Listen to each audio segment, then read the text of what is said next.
Okay, so Aries, there's going to be some communication coming in here. I have the Eight of Wands. This is what we're going to talk about. Surround your entire reading. Texts, emails, phone calls, video chat, back and forth, back and forth. Let's find out why this is surrounding your entire reading. Up in your highest energy, I have the Queen of Swords. So this is Libra, Gemini, or Aquarius. That might be strong in someone's chart around this reading.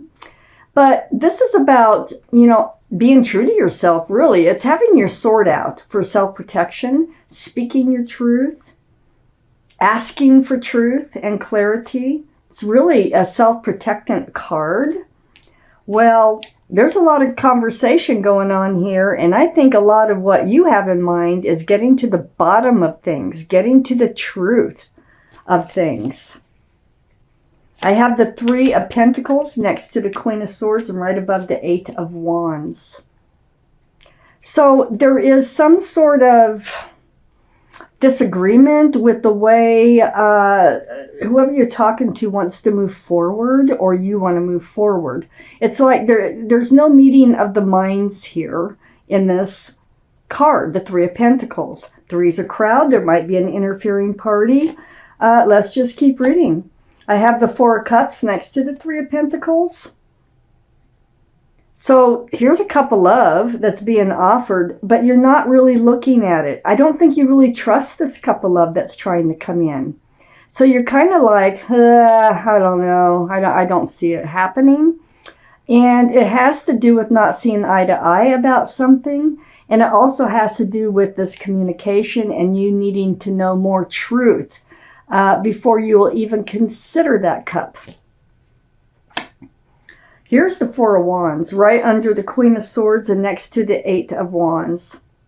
So the Four of Wands, this is a soulmate card. It's a really strong one. See the 11 and Wands. It's union between two people. There's a lot of love. There's a lot of joy. It's a card for celebration. It's also a card for marriage. So, I think you're trying to figure out whether or not someone is suitable for you to move forward with here. And you're doing it by communicating, which is the best way to do it. I have the Page of Cups next to the Eight of Wands and under the Four of Cups. I think you feel like this cup that they're offering, it's like you feel it's only half full of love. There's a fish in the cup. So this can be a card for Pisces. But, you feel like it's just not wholehearted, this offer that's coming in. And so you're kind of like, ugh. You're like, you want to find out more. You're like, you have your doubts, okay? I can tell you that much right now. You have your doubts about a love offer. It's from somebody who may have a second party or does third parties or just doesn't look at the big picture the way you do. I have the Knight of Swords under the Four of Wands. They are a soulmate. Doesn't mean you have to be with them, okay? We have tons of soulmates out there. But here's the Knight of Swords. This is taking action also with your sword up. This is really, going for it, seeking that truth, seeking that clarity through conversation. And under the Eight of Wands, and that's with your soulmate. You're really on guard about this soulmate here making this offer to you. You're not trusting it very well. I have the Page of Swords next to the Knight of Swords and under the Eight of Wands. Again, even through conversation, your sword is up. Queen of Swords, Page of Swords, Knight of Swords. Very important for you to get to know the truth. You want to know what's behind the curtain, okay, so to speak. I have the Page of Pentacles next to the Page of Swords and under the Page of Cups. So the Page of Pentacles, you're thinking about your future. You really want, someone that you can have a future with. This is a very young energy. All three of these pages are just like right here together. Three of them. And they're all kind of young energies. But the Page of Pentacles, it is about you having a pentacle, But it feels like you're just knowing that you have a pentacle. There's nothing more to this card. You're not offering it. You're not accepting it. It's just that you have one, and you're not really moving forward with it so far in this reading. All right, so Aries. I have the Ace of Cups right next to the Four of Cups. I think this is saying that I think you do have love for this person, but I don't think you trust the love that they have for you. I think you have the full cup. It's right next to the King of Cups. This is the cup that you're hanging on to. This is water, Pisces, Scorpio, or Cancer. Might be strong in someone's chart. But here you have a huge cup of love, but you're not handing it out. You are holding it close. Very mature thinking. All the cards are male or female. All the kings and queens are very mature-minded. But you have this huge cup, but you're just not sure that you want to share it with whoever is coming in with this offer. Like I say, there's something you don't trust about this. I have the Temperance here next to the King of Cups. This is the card for Sagittarius, so Sagittarius might be in someone's chart here around this reading. But Temperance, your guardian angels and spirit guides are all around you, and their job is to help you be tempered. So they're trying to help you be grounded, to be balanced, and to be patient. So you do want to hand out that cup of love. Be patient. Keep your balance, okay? Be grounded. Stay grounded.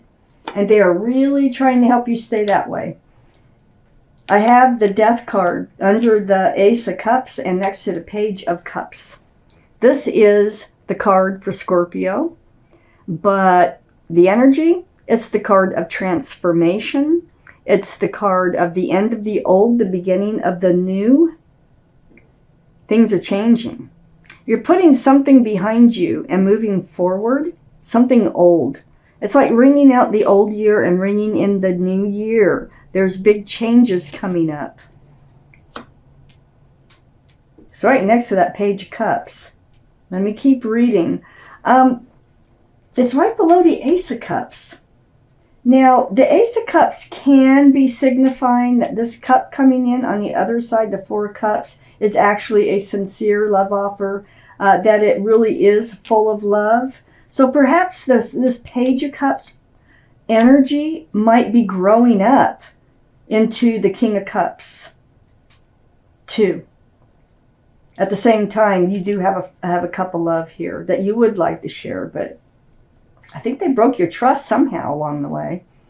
I have the Seven of Pentacles, and it has to do with these pentacles here. And it's next to the Death card and under the King of Cups. You waited a long time for a commitment, security, stability. This bush has budded, but it has never bore fruit. And it's like you stand there forever and ever and ever with an empty basket waiting to pick fruit. So you've been waiting for this relationship to come to fruition. And waiting. And I feel like that's why now you're seeking truth and clarity. You haven't agreed about how to move forward. Yes, they're a strong soulmate. Yes, I think you have love for them, but you're like, you're getting tired of handing it out because all they were offering was the Page of Cups. And that's only a half a cup of love. I have the Four of Swords next to the Seven of Pentacles and right under Temperance. So the Four of Swords is you really... It's almost like you just close yourself up in a room and you make it very, very quiet, and you're soul searching or praying or meditating for those swords of truth and clarity to come to you. You really want to make the right decision here. And I think this is a really good thing to do, especially that it's under Temperance. You've waited and waited for an offer to come in from this person. Now they want to offer their love, but you're like, I don't know. They don't think about commitment the same way I do. You know, you're very hesitant because of all the waiting that you've done here on this relationship coming to fruition, actually becoming one. I have the Knight of Cups under the Death card and right next to the Page of Pentacles. Wow. Let me tell you who's transforming here. I think it's the Page of Cups. I think it's the soulmate that's in your life that's going through a transformation. Because now we have the Knight of Cups. And the Knight of Cups comes forth with a very sincere love offer. I have 2 cups that are suggesting, I know you're very disappointed. I know you need to get to the truth and to the bottom of things here, and you're going to. And it will come through conversation, texts, email, phone calls, conversations, however you do it. But this card indicates a sincere love offer. Now, what they're really offering here is the 10 of Cups.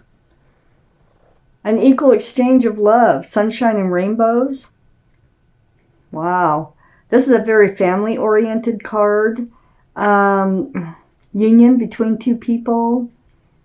Wow. Yeah, they're thinking about the big picture now. They weren't before. Things are changing for them in your life. And you need to know that is a fact before you can move forward with them. And then next to the 10 of Cups, looky here. Here's what you were waiting for all that time with the 7 of Pentacles, right under the 4 of Swords. All that meditation, all those swords of truth and clarity that you've been letting come to you. And in the meantime, I think you're manifesting all this to come towards you. The Knight of Cups, the 10 of Cups, and then the Ace of Pentacles. This is the offer of commitment. This is a real offer of commitment, what you've been waiting for. This is what you didn't agree on earlier. And this is why you're kind of like not trusting the love, because they wouldn't come forward with a commitment. And you're like, well, if there's love, why can't you commit? Oh, so be patient. Be grounded. Try to be balanced. Because they're saying your soulmate is going through a transformation. Now, this is very difficult for a lot of people. Some people can just like wake up one day and go, you know, I'm ready for this or whatever. But some people, it's a real challenge to change the way they look at things and change what they want from life. And love, if anything, will make people change. And it looks to me like it's the love that's making them change. I have the High Priestess is the extra card that came out. There's the moon behind the High Priestess. This is your energy here. And it's saying, you know, this is the card for intuition and knowing. So it's saying, listen to your head, your heart, your gut. Let them come together and trust and believe in what your self is telling you. Because you're probably right on spot with what you're thinking and feeling, okay? So just, you know, let your intuition guide you. Trust and believe in yourself and what you're telling yourself. And let Temperance do their job. Try to be a little bit more patient. I know you, by the 7 of Pentacles, you've already been patient, and you're probably thinking, I'm done being patient. I am finished, because up here, that's the way you feel. You know, I can see that. But Temperance is saying just a little bit longer. Let's see what your guardian angels and spirit guides have to say about this reading, Aries. This is the 7 of Action. So I'm going to read it to you. You're being called upon to claim your personal power. Feel confident as your angels give you the strength to say no when it's the right thing for you to do for yourself. Your struggle may actually stem from an unresolved inner conflict rather than a conflict with others. So perhaps that 3 of Pentacles I'm looking at is a conflict within yourself about relationships, whatever, for some of you.